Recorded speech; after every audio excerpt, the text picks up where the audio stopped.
प्रदेश की विष्णुदेव साय सरकार के 9 महीने पूरे क्या हुए, कांग्रेस के पेट में दर्द शुरू हो गया। भाजपा जहां उनकी उपलब्धियां गिना रही है तो कांग्रेस के पदाधिकारी उनको कटघरे में खड़ा कर रहे हैं। अब राहुल गांधी की तर्ज पर कांग्रेस छत्तीसगढ़ न्याय यात्रा निकालने जा रही है। कहां से शुरू होगी ये यात्रा, देखिए इस पर हमारी एक खास रिपोर्ट।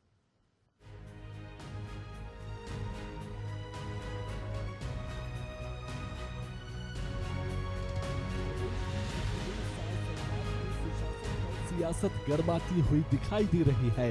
छत्तीसगढ़ प्रदेश कांग्रेस ने अब कानून व्यवस्था को लेकर न्याय यात्रा के बहाने शक्ति प्रदर्शन करने की तैयारी में है। बलौदाबाजार और कवर्धा की घटना पर कांग्रेस अपनी शक्ति का प्रदर्शन करने की तैयारी में है। विधानसभा घेराव से छत्तीसगढ़ बंद बुलाने तक कांग्रेस का संघर्ष सड़कों पर देखा गया है। इसके बाद अब कांग्रेस पद यात्रा की तैयारी में है। कांग्रेस प्रदेश अध्यक्ष दीपक बैज ने भाजपा सरकार से सवाल किया है कि अब सरकार किस समाज को टारगेट कर रही है। उन्होंने तो यहां तक कह डाला कि राज्य सरकार तो सीरियल किलर है। कांग्रेस अपनी न्याय यात्रा में कहीं न कहीं इस बयान को साथ लेकर ही गिरौदपुरी से रवाना होगी। दीपक बैज के बयान से राजनीतिक गलियारों में तहलका मचा हुआ है। हमारा इस छत्तीसगढ़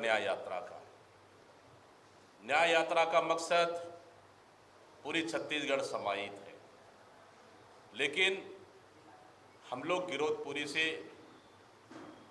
रायपुर तक बाबा गुरु घासीदास की संदेश को लेकर और जिस तरह की लगातार घटनाएं हो रही है, इन घटनाओं को लेकर मैंने पूरे उद्देश्य आपको बता दिया। भले ही राज्य सरकार ने बलौदाबाजार और कवर्धा की घटना में तत्काल एक्शन लेते हुए कलेक्टर और एसपी को बर्खास्त कर दिया हो, लेकिन विपक्ष सरकार को घेरने में कोई कसर नहीं छोड़ रही है। सांसद बृजमोहन अग्रवाल ने कांग्रेस की इस न्याय यात्रा पर पलटवार किया है।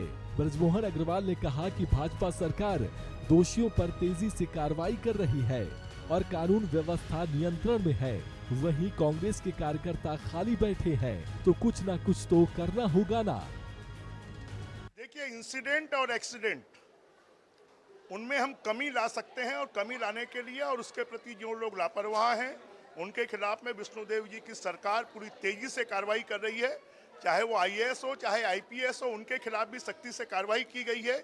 और कांग्रेस की वो न्याय यात्रा नहीं है।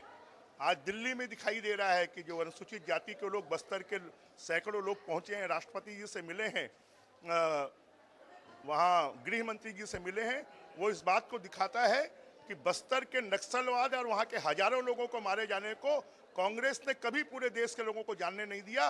पहली बार अगर वनवासियों के साथ में, अनुसूचित जाति के साथ में न्याय कोई कर रहा है तो विष्णुदेव जी की सरकार कर रही है। इनकी न्याय यात्रा या राहुल गांधी की देश तोड़ो यात्रा से कोई फर्क नहीं पड़ने वाला।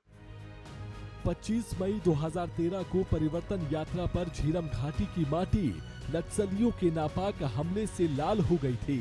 इसमें कांग्रेस की अग्रिम पंक्ति के बहुत से नेताओं की हत्या हुई थी। कुल 32 लोगों की हत्या के मामले में अभी तक किसी को भी न्याय नहीं मिला। उसके लंबे अरसे बाद अब कांग्रेस एक बार फिर से छत्तीसगढ़ न्याय यात्रा निकालने जा रही है। इसके बहाने कांग्रेस के कार्यकर्ता अपने कितने बड़े जनाधार को अपने पक्ष में ला सकेंगे, वो तो नगरीय निकाय के चुनाव परिणामों के बाद ही पता चल सकेगा। कैमरामैन दीपेश के साथ शशिकांत साहू, एशियन न्यूज, रायपुर।